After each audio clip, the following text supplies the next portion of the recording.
Hi, Llyn Hunter here, Llynhunter, storyboard artist and illustrator. And today we're finishing off the drawing that I did last week. This is a lodgepole chipmunk, and it's from the High Sierras. It's from Sequoia National Park. And this is the photograph that I took of it. And I did the drawing of it last week. There's a link to last week's video below if you'd care to watch that. And basically what we're doing is doing a detailed underdrawing first, and then we're going to paint it in watercolor. The watercolor kit I've got here is a little bit of a small one. It's a Cotman watercolor kit. It's a traveling watercolor kit, and it's the one when I go to the field. This is my field kit, but it's also very nice so that I can keep very small area here so you can watch me while I'm painting. And what I did first was, this drawing is a very detailed drawing. I used a Tombo Mechanical pencil this is a 0.05 size. There we go. When I got done with it, I spray fixed it with Winsor & Newton fixative. You can use any fixative. There are several brands. Krylon makes a brand. But give it a light spray just to keep your pencil in place. And this is 140-pound Arches watercolor paper, and it's hot press. So it's got a really nice smooth surface rather than cold press, which has got a little bit of a bumpy surface. I like hot press because I kind of like the foxing that sometimes the watercolor will do after it dries, and I just like the smooth surface. That's just me. I have worked with, and I do work with cold press as well, but I find that if I want a lot of detail work, that the hot press is really nice for that. Anyways, so this is the drawing, and we did it in pencil first, and then what I'm going to do now is I'm going to go back into it with the watercolor, and I'm doing it over the pencil. And the pencil makes sure that, number one, your watercolor will be a lot faster to paint because you've finished all your detail in the underdrawing. And then when I get done with the painting itself, what I usually do, and what I'll do is I'll probably turn off the videotape once we get done with it, and I will blow dry it. I use a blow dryer, an old Vidal Sassoon. It's a real old one, as a matter of fact, that I use for my watercolor paintings. And then that'll firmly take the wet out of the painting, and then I will go over it in pencil again after the fact. Now, mind you, I haven't stretched this paper at all. It might buckle a little bit, but I don't believe it will buckle a lot. It's, like I said, this is a 140-pound or 300-gram hot press, so it takes the water pretty well, unless I was really dumping water on it. I should probably stretch it, and I usually stretch my watercolor paper on something hard like a canvas board or a piece of glass with, oddly enough, Scotch Magic tape, because it peels up nicely and it adheres the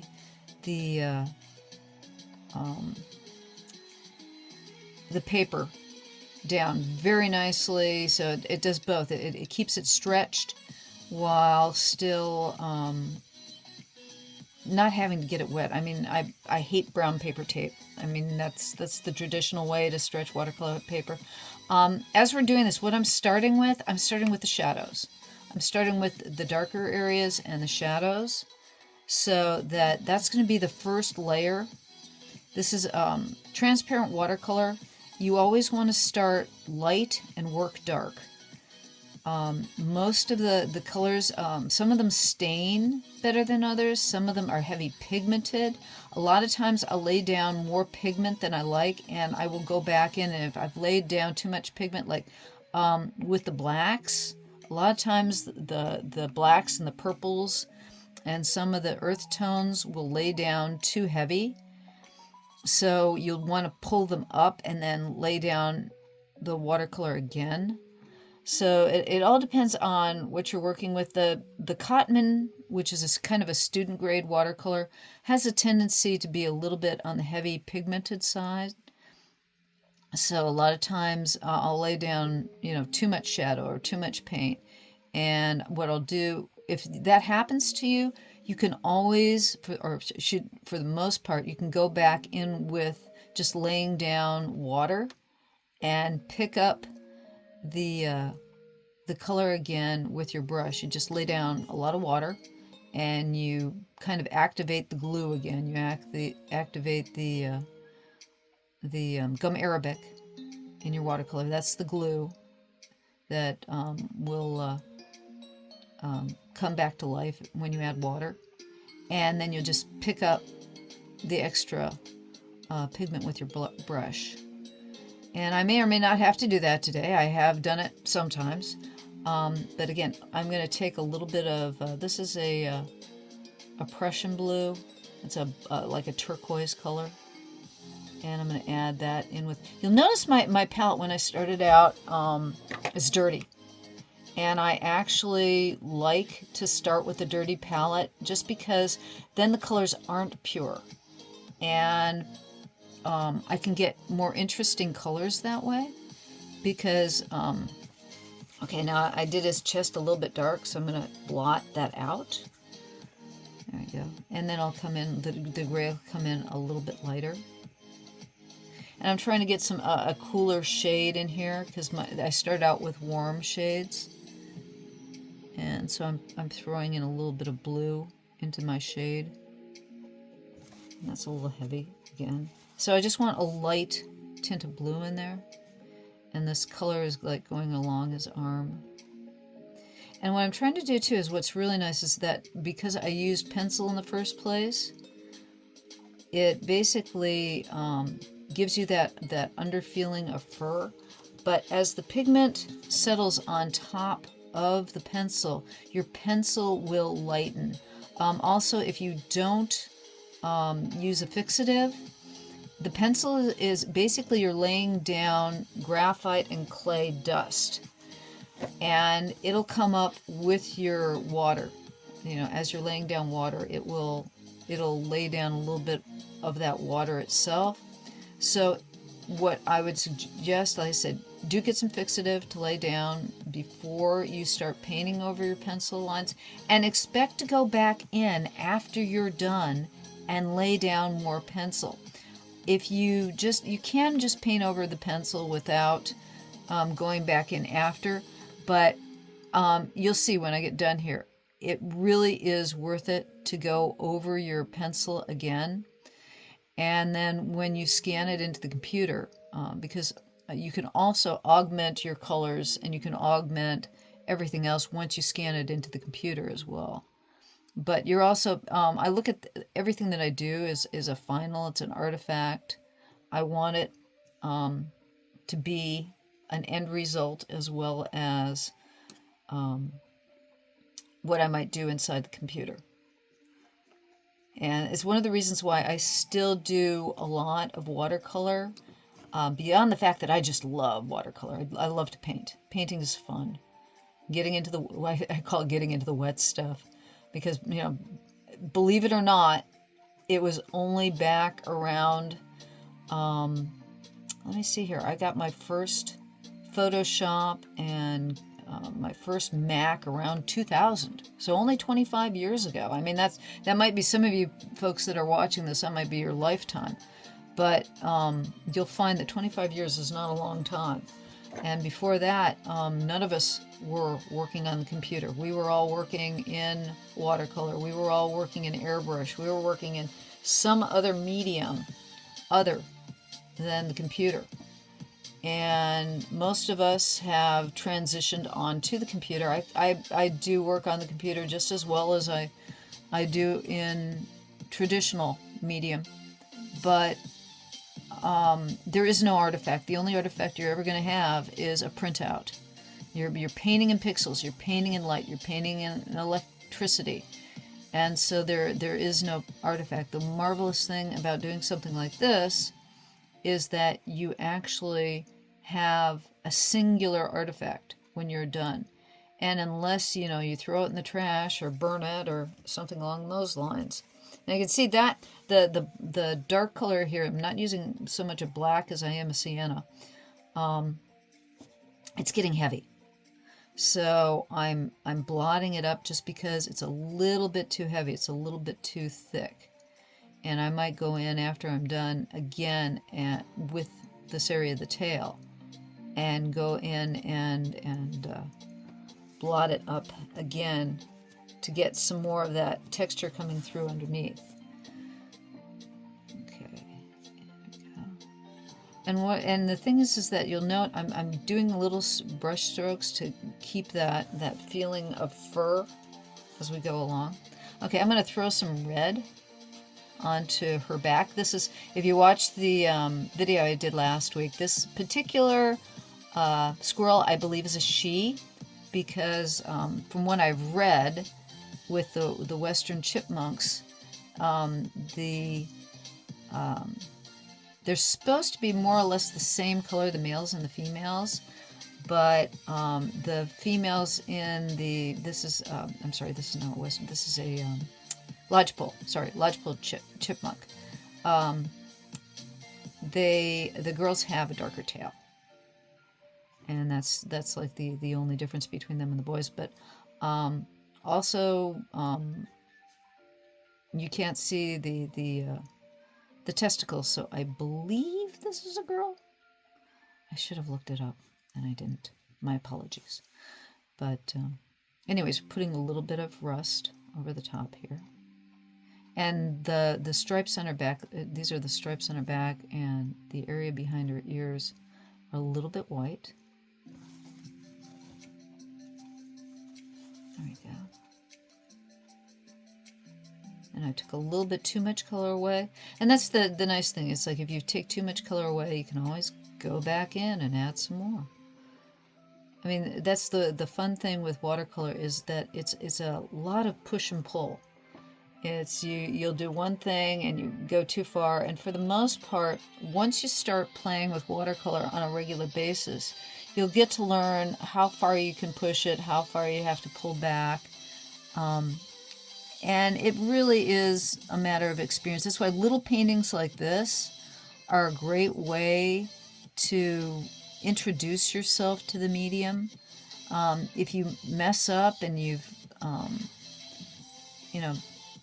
done something you really like, or you'd like to do it again, it's not going to take you long to just go in and do a brand new painting.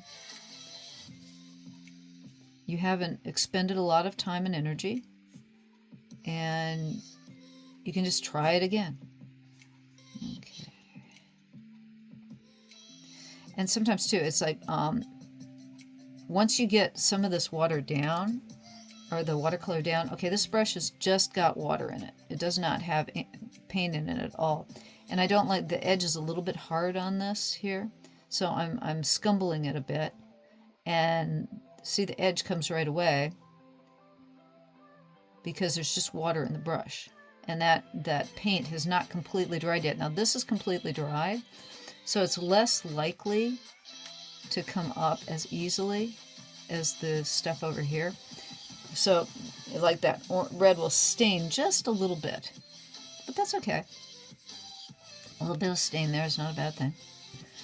And the tough thing is I don't have a real black here. Now, here's the other thing. You have contending attitudes in watercolor whether you should use a real black or mix your blacks. I personally like a real black. I just don't have one in this kit. Like I said, this is more of a sepia, which is a dark brown. And then I mix my dark brown with the blue to get a black that I want. But to me, my attitude still is that there's no reason that you can't use black. Black is a color, white is a color. It's folks in the a lot of people in watercolor believe that you should be using the white of the paper for your white and not use black at all, that you should mix your blacks or come up with a color that, like with purple or like what I'm doing with the sienna or the sepia and blue to get your actual blacks. And like I said, I have mixed emotions about that. I have no problem with using Lamp or Mars black for getting, if I really want an intense black. And this little guy has very dark markings. Guy. I keep calling him guys. This is a girl. I think it's a girl, personally. But this little critter has got a very dark line mask underneath. Now you can see how harsh those the dark areas have dried. And so what I'm going to do is I'm going to go into those when I've completed this painting and actually pull out a little bit of more detail with my pencil. And let's see here. I'm trying to get this shading right. So it's like that's a little bit heavy. And remember, watercolor always dries lighter than it goes down. So you might have to, when you're trying to get a particular color or a particular effect, you might have to redo that area a couple of times. And it's, to me, my attitude is better to layer. It's better to give your painting too many layers than too few. But then again, I mean, that's again a matter of taste and a matter of how you like to handle your watercolor. And we're just about done with our painting of our little chipmunk here. And its tummy's a little bit on the gray side, so I want to pull in, don't want to leave it completely white. Give it a little bit of color here. Its face is pretty white, but I don't want it too gray, so I'm gonna dab it a bit. Okay, and then we've got this background. This is a really bad photograph. I mean, I took it with a digital camera at a distance. This is also very light. I went in and I outlined the squirrel and dropped back the background so I could see the silhouette of it better. But I still want to put I'm thinking, let's see here, let's put a little bit more blue in the gray around this guy. So I'm taking some of that Prussian blue and I'm adding it to the brown. So it's basically, it's cooling off. It's like it's not going to be a complete blue, but this is more or less granite around it. So I'm just going to scumble the brush strokes here to give it a feeling of the rock.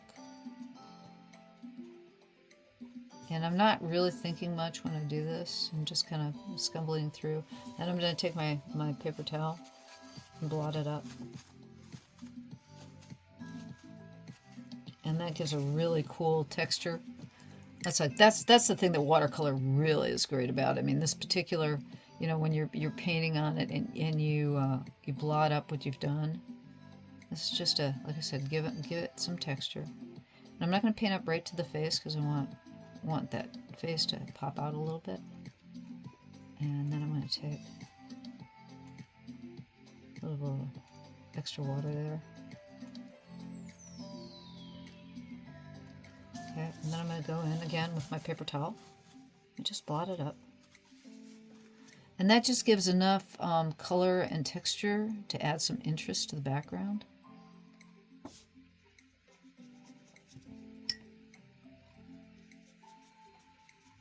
And I know it's like I know a lot of people have fear of watercolor because, I make an accident and there's nothing I can do to fix it. Well, sometimes the accidents are some of the best things that can happen. It's like, that's why, like I said, paint small. Do something like this. This is 4 by 6 inches. And you paint small. And then allow yourself to make accidents and figure out how to fix them. My favorite way to erase any paint that you put down is using an X-Acto knife blade to scrape the paper away, and then any little fibers that remain behind, you use a latex eraser or a kneaded eraser to pick up the fibers. Yeah.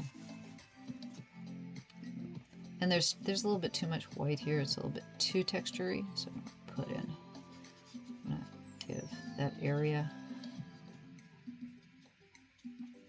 some interest. Okay. There we go. And now you want to add just a little bit of detail. So what I'm going to do, also we've got to put a shadow under him. I'm going to put some detail in the rock first.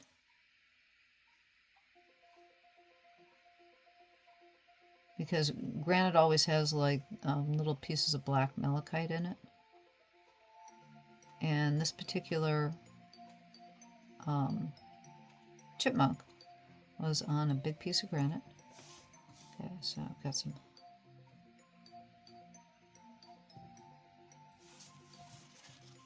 And then I'm going to pick that up.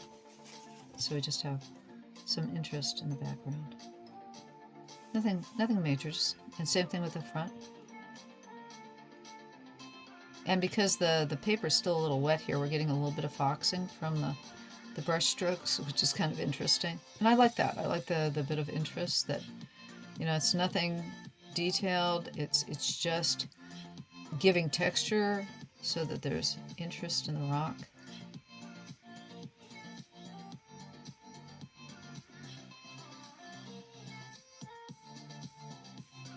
Which is kind of fun. And just just vary what you put down and where you're putting it. And if it gets too strong, do what I'm doing, just blot. Okay. And then I want a little bit of shadow behind the rock here. So I'm going to darken this just a bit. And the rock itself would have bumps and shapes to it. So I'm going to put some bigger strokes in. So that would be like the rocks in the sunshine, so you can feel kind of the shade of the rock by just putting bigger brush strokes in over the detailed stuff. This is like the edge there, so that there. And again, I'm gonna blot it. And that was a little bit too much. I want it a bit heavier here. And also, since that's wet, it will expand to fit this area a little bit. And what's amazing is that what's kind of fun is you let it dry and you'll get a better feeling for how the watercolor will dry in different ways that you aren't expecting it to. Okay, is that blue enough? Yeah, that's blue enough. Because we're throwing the shadow in underneath the squirrel's tail. And we don't want it to compete with the brown of the tail. But see, it's getting a little bit heavy there. That's the biggest problem with... I like to use purples a lot and blues for my shadows.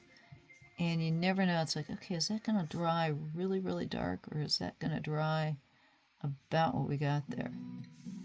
And, okay, I'm not liking that so much. So I'm going to blot it away. And then I'm going to take a little bit of water and pull that up into here. So we still have a shadow. That's going to be a little bit lighter. Not much, but a little bit lighter. Because it's competing with the value of the animal itself. And I want to make it feel like it's standing. Like it's got volume there, but it's not competing with that background. And there's a real dark area here. So I'm going to try to get that in there because that helps it stand out a bit. That little hollow there.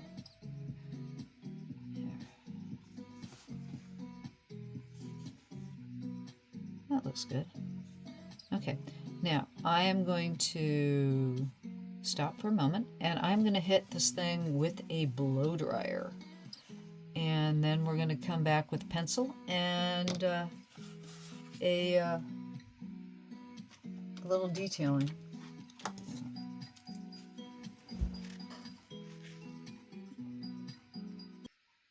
Okay, we're back. I just finished blow drying this, just to let you know, this is my like 30-year-old Vidal Sassoon professional blow dryer that's still working. that's all I use to make sure that it's completely dry before I'm ready to do the final detailing on the piece. And I'm gonna put the watercolors aside for a moment here, and I'm pulling out my pencil again.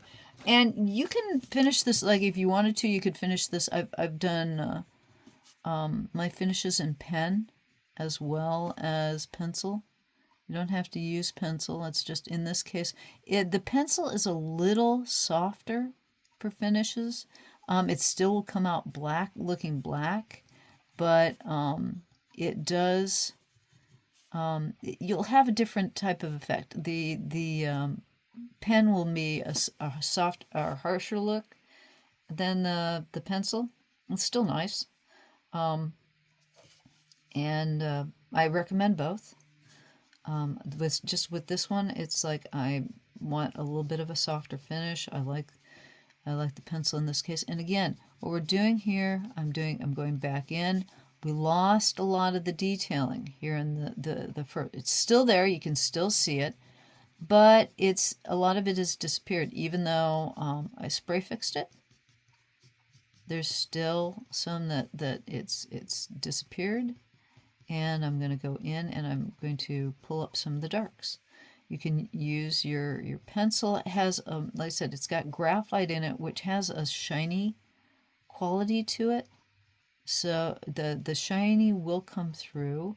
But I'm also going to, once I finish do the final details on this, I will be spraying it with some Winsor & Newton fixative again, or some Krylon crystal clear matte finish is really nice to put over the top of it. You want to be careful, don't put too much, but it will help protect the watercolor. It will keep all the pigment in place.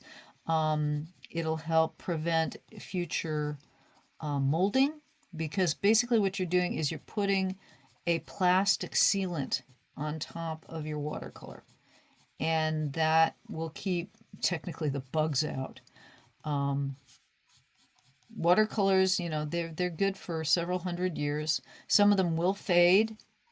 Some pigments are more dye-based, where other pigments are pigments. Yeah, some of the watercolors are more pigmented than others. Your natural browns, and that's why cadmiums are always popular. They're expensive as heck, but they do last a long time because they're heavy pigment. It's more of a pigmented watercolor than a dye base. Your dye bases will not survive as long, but let's face it, as long as it lasts a couple hundred years, if nobody throws it out or burns it, you've got a piece of artwork that will endure. And you might do your work for sale, you might do your work as a gift for a friend or for yourself, but say you have grandkids and they'll want, oh, my granddad or my grandma did that piece, and they'll pass it down and say somebody in the family. Oh, big one, always sign your work. I put this down here because that in the drawing, I finished the drawing first, and I took a scan of the drawing before I did the painting, so that I can print out the original drawing, because it doesn't exist anymore. It's now underneath a painting, but it still was a very, very nice drawing. And the copy of that on the computer will be very, very nice. But I always sign my work. Make sure you sign yours, because somebody's going to see that piece of artwork someday and go, who did this? I want to know who did this, or why did they do that? I mean, right on the back of it. Nobody, when somebody frames it, they won't have to see it, but when they unframe it, because, especially if something gets to be of an age, they'll want to know who did it. They'll want to know who you were. You know, maybe put down, I really wanted to do a squirrel today, and I really wanted to do a chipmunk today, and I wanted to practice it, and I had inspiration from a photograph I took, and that's why I did this. Write it on the back of the piece. Write it that you did it for a friend. Give a little bit of provenance to your piece of artwork. It always, you know, the reason why I say this too is that I went to a small city up near the Yuba River called Downeyville, and they have a marvelous little city museum there. And somebody had done a marvelous, marvelous painting that had this really wonderful folk quality of some gentleman. And I asked the docent there, I said, "Who painted that?" "We don't know." "You don't know?" "No, it's not signed." And I'm like, "Oh, that's a shame." "Who's it of?" "We don't know that either." So here was a painting. Wonderful piece. Oh, it was just delightful because it had that wonderful, almost cartoony folk quality about it. And the character, the man who was in the painting, was just this really interesting character. And yet, we won't know who the guy was. We don't know who painted the painting because the painter didn't sign it. And he couldn't just put on the back. You know, you can't put in ink or sign with a brush who this guy is or why you painted it, or, you know, nothing else to it. I mean, it's a great piece of art, but boy, it sure would have been fun to know who the heck did it and who the heck the person was. And you could possibly look up a history of them. And that's why I'm a really big one for, you know, even though you think it's a minor piece of art, always, always sign your work. Put a date on it. If nothing else, you want to look back on it and go, when did I do that thing? I know I did it X date, but it'll be 20 years later, and you go, I really liked that piece. I had fun with that piece. I really enjoyed how it turned out, and I can't remember when the heck I did it. And that's why always sign and date your work. For yourself and for the people around you who would like to know who the heck you were and when did you do it and who were you and all that good stuff. So we're just about finished with our chipmunk here. And you can tell I'm going in, you know, back and forth.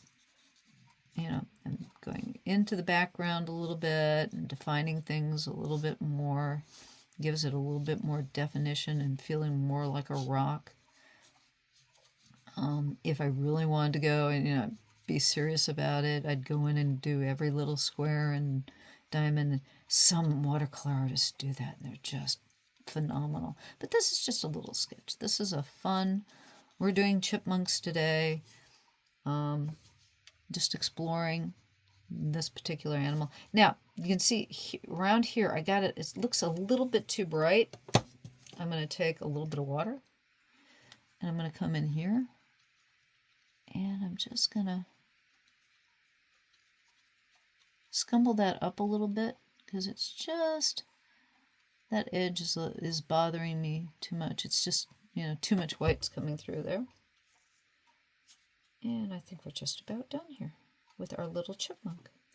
And I hope you enjoyed our little demonstration today. Notice when I dried the paper, it is bending a little bit as it dries again. I mean, all I have to do is fold it just a little bit. I mean, that's the nice thing about heavy paper like this. Even now, if I'd put more water on it, it would have definitely buckled more. But I knew this wasn't going to be a heavy water piece, so I didn't have to worry about it.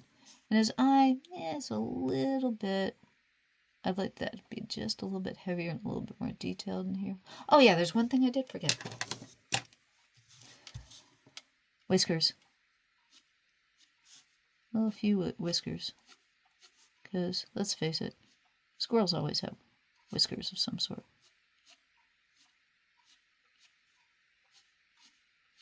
And you can't see them really in the